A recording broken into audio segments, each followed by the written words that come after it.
Hello, this is Al Rats with Team 4545 League, analyzing the game between RD 1974 and Mensch. This game is played in Team Event 53 in the third round, and we'll have a look. Okay, Sicilian defense. White's inviting a closed system. We could still go into an open one, but White wants the closed, which is fine. Nothing wrong with playing a closed. Black's moving his pawns, and he can get away with it because it's a closed position. Okay, usually they say knights before bishops, but this is fine. White just slow playing it, so Black will catch up his development here soon enough.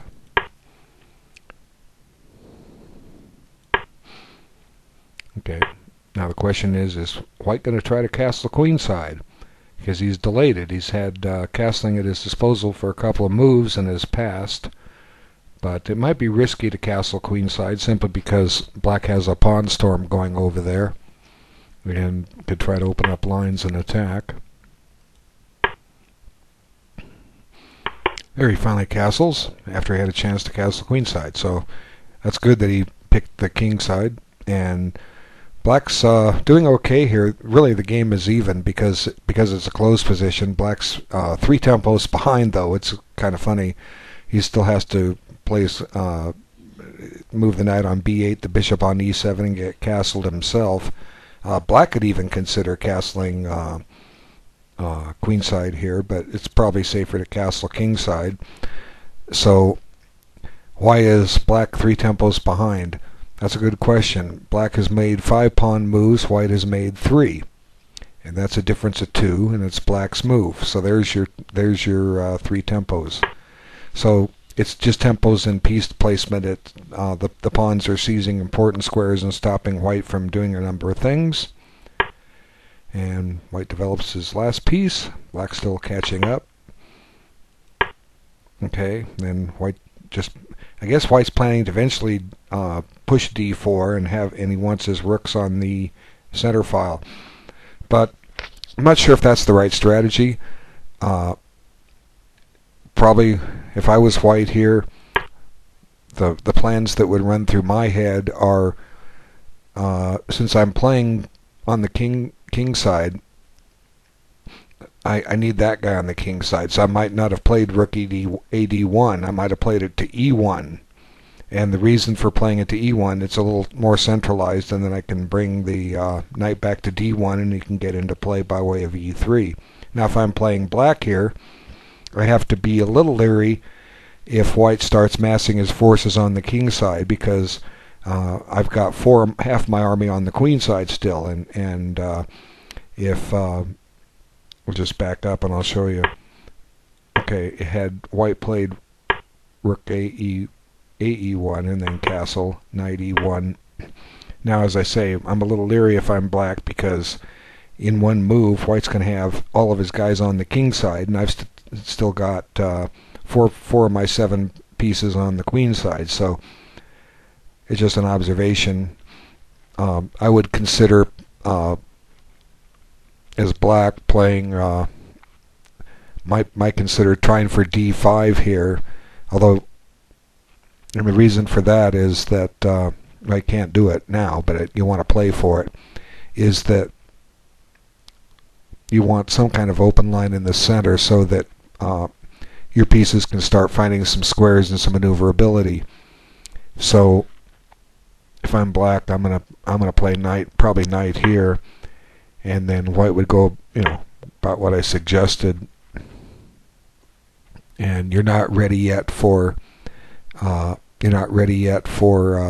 d5, but we might just send the queen over here, and White can decide if he wants to give up a couple of pawns. White might play this. This is just a fantasy line. I'm just analyzing. And then, of course, if White takes on d5, Black's got what he wanted. He's got some of the center opened up, and if he pushes by,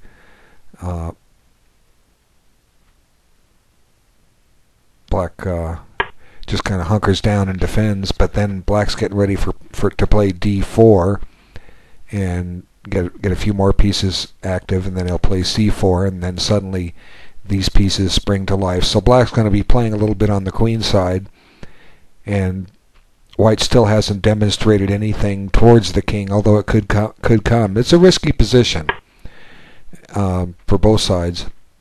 Okay, so let's just go on with the game. And as I was saying, I think white's trying to double on the d file. Yeah, that's what he's doing.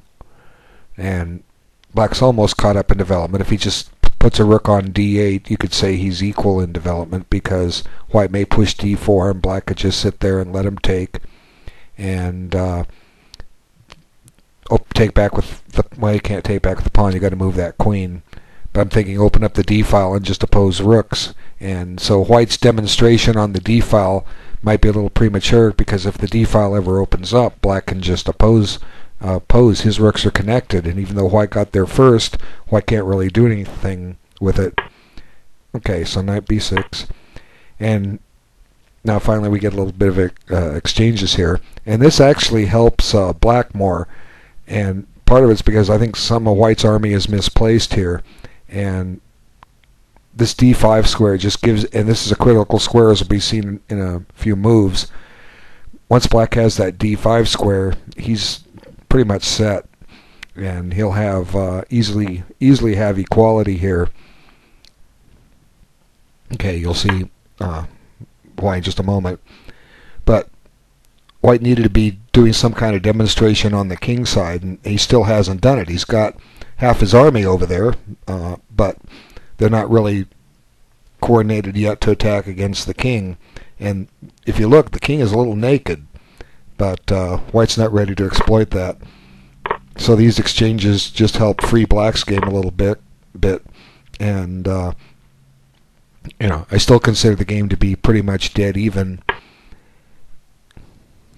And now I think d4, like I say, white's trying to open up the d file because he's got his rooks there. That was clearly his intent, but c4 just looks like it's screaming to be played, and just keep the rooks bottled up behind that pawn. And the knight on d5, it's anchored there.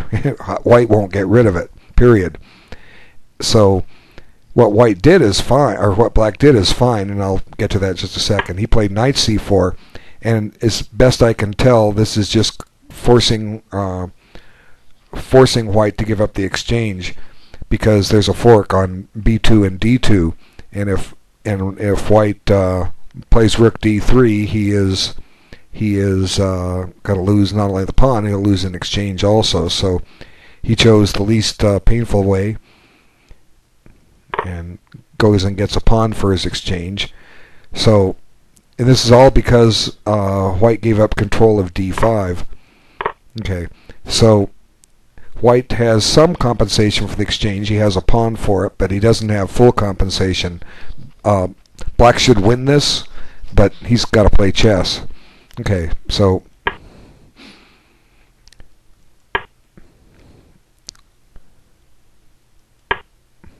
now what should black be aiming for here to win, and what should white be aiming for to hold on? Okay, now if you divide the board between the E and the D file, all black has on the king side is his king. All of the rest of his army is on the queen side. So this basically says white should attempt to attack the king. That he's got doesn't have the greatest activity towards that means. The only square he's really pressuring is c6 and f7, and that's with the knight on e5. The knight on c5 has some influence, but it needs to get involved. It'll need to hop back to e4, and maybe something can be combined with knight e4, queen g4, in order to give a check on f6, taking advantage of the pin, but that's still not clear exactly how white follows up. The rook is going to have a hard time getting into action because of the pawn on g3. The rook can get to the third rank no problem, but then it gets to f3 and stops, unless white starts running up his g and his h pawn or something. Black should be okay just by looking for exchanges, although his knight on d5, even though it's anchored there, it's pinned. It can't go to f6. You're going to drop a piece on c6. It could go to e7 and try to offer some exchanges. But it's white's move, and white plays bishop h3. Now he's eyeballing this e6 square. And so like the idea here is to play bishop takes e6, f takes e6, and then knight takes e6, and then pick up the rook, but then white's still going to be down a piece, but he'll have some pawns for it. And that's kind of what happens here in a minute, but not just yet. Okay, and this is the point where black made a mistake, and then in turn white makes a mistake. So I call these things double errors. In other words, one side blunders and the other one follows right up. What black needs to play here, and it's been allowed because white has lifted his bind on the long diagonal. What black needs to play is just bishop d5, and his game is just fine. And if he does this, he's not really threatening the pawn on a2, but he's securing e6, and that's a square that white wants to conduct some operations on. And then for black to win this, he's up, like I say, excuse me, he's up in exchange, and white has a pawn compensation for it. But to win this, it's just a matter of finding ways to get the rest of his pieces activated on the queen side, because that's where his strength is. And the way to do that is to start advancing the queen side pawns at the appropriate time as far as you can until you can open up some lines that the rooks can penetrate, because white really has nothing on the king side except that black allowed something, and then we'll see a double error here in a second. Okay, so what black did was played rook f8, and it's not quite sure why he put it there. Maybe he's wanting to move his knight somewhere, maybe to d7, so that exchange off some knights. Try to exchange off the white knights. And he saw that if he did that in that position, that f7 falls. And now, as I said, this is a double error, and so I'll put a quiz to you, and the quiz is white to play and do the best he can. Pause the video. Okay, now it's obvious to me that white spent some time calculating this. I'm not going to discuss the number of minutes he spent on it yet, but the time he spent on it, because white does make a sacrifice, and it's got a point to it. Let me show you what white played. He played bishop takes e6, and he did it after about 7 minutes of thought. So clearly he analyzed some of this, and what he's doing, in a way, it looks logical. He's going to get some wood back, and you'll see here after knight takes e6. Now he's going to pick up the rook, and then he takes it, and now white has 3 pawns for the piece. Before he was down the material, he had a pawn compensation for the exchange he was down, but now he has 3 pawns for the piece. So from a strictly point count chess, white's equalized, but the board always says something different. You have to have something to show for it, and white doesn't really have a whole lot of activity. He's got a 4-on-2 pawn majority on the queen side, but only 1 pawn is passed. Ideally, if he could have done this, somehow had white been able to get b3 and c4 in first before doing this, then and there was an exchange there. Now white would have 2 advanced, semi-advanced pass pawns that were connected, and white would have more play here. He still has to set that up, and the 3-on-2 pawn majority isn't really worth anything now, because obviously white's not advancing it, and if he advances it, black's got some play here. And at the same time, white has to be careful. Black might be playing queen d5 here, and that has mate threats, and then white is playing trade me down, and eventually that will favor the side with the extra piece, because if the pawns aren't being potent, the extra piece can tell more. The pawns need to be rolling for the pawns to be worth more than the piece. So let me just back up and to where I said white to play the best white to play and do the best you can. So it's obvious that white contemplated a sacrifice, and what he got was reasonable. It's not bad, but he had better. And if this helps, when you have a sacrifice and you analyze it and you see what it is, consider reversing the order of the moves. And if white had done that, he would have found he had a very good move here. And the good move was knight takes e6 that he missed. He just flat out missed it, didn't see everything. Because had he analyzed it out, he would see that black's in trouble here. If black doesn't take the knight, he's going to lose the exchange, and then it didn't cost white a piece. In other words, the bishop on e6. So let's just pick a new square for the queen. Well, we can't put it on e7 because c6 falls. So let's put it on d6. Now white takes the rook, and now if you look at it, what's happened? White's 2 pawns ahead. That's the big difference. Instead of being only having a pawn for the exchange, now white's 2 pawns ahead.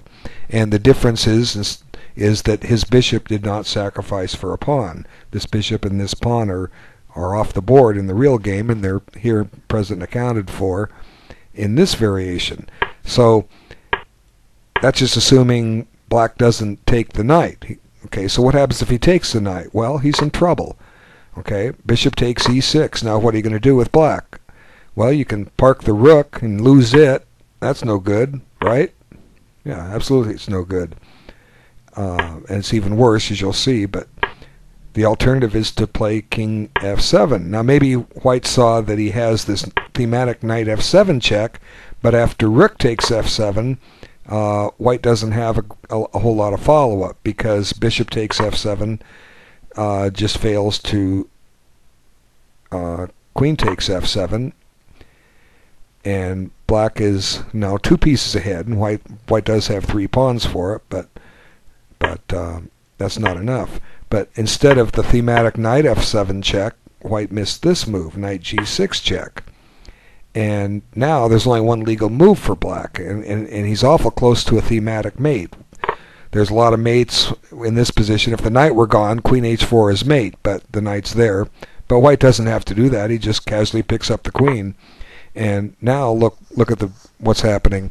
White has a queen and a few pawns for a rook and a knight. And this has got to be winning for white. The bishop's under attack, and d5 is coming soon enough, sooner or later. I guess black can forestall it with rook, with bishop f3, forcing the rook somewhere else, either e1 or d2. But white's got to be winning this. So it was a double error that was committed. So let's just revert back to the main line. And although white was taking his time, there's one problem with that black has. So let's just look at that last move. Well, before that he was moving quickly. He's got more than his original time left, so he did take some time on the move. I don't know if he considered bishop d5 or not, which I believe is the correct move. So he still spent about 7 minutes and played a mistake, and then white compounded with another 7 minutes, another mistake. And now black, it's okay if black plays quickly. He's well, it's never okay to play quickly, but it's not as bad as before, because black's just got too much here. The white pawns aren't a force. They're not threatening to go up the board. As you see here, c3 is very passive. We're far removed from playing what we want to play, and that's getting b3 and c4 in so that we can get a couple passed pawns and get them rolling. What are white's alternatives? Rook c1 with the idea b3 and c4. Well, black's got time to do things of his own. So, as I said, the sacrifice would have been better if the pawns had been advanced. And now it's just a matter of time, because now black's picking up another pawn, and the game is just turning on him really quick. Okay, so he's got this great passed pawn, but there's really no way to make it a threat, and suddenly black is the one threatening things. This is a mate down here, So now the pawn's a little farther advanced, but it's really not a threat. And black had a mate threat, believe it or not. White guarded that, and black just says, I'll trade queens, and then I'll bring my rook back, and I'll block your pawn, and I'm gonna go win it. And really, that's what would have happened, but white just dropped his rook. But even if he doesn't, if he doesn't play d6, this pawn's a goner. There's no way to for it to survive. Only thing he can try is somehow to try to trade off more pawns as quickly as possible, but black still has plenty of pawns. He'll eventually get a queen out of him. And white plays a few more moves, but it's hopeless.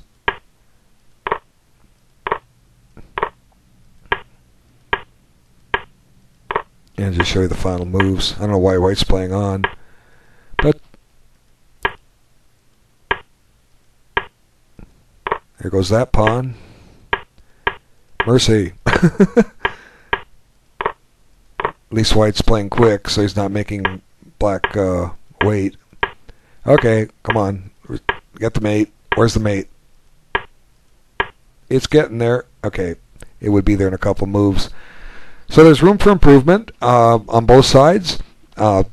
This is what happens in the lower rating levels, although I'm not saying these are low ratings. I guess I mean by that lower than where mine is, but the way we look at it up here is we say that the lower you are, the more mistakes you make. And I make them too, and I'll keep making them.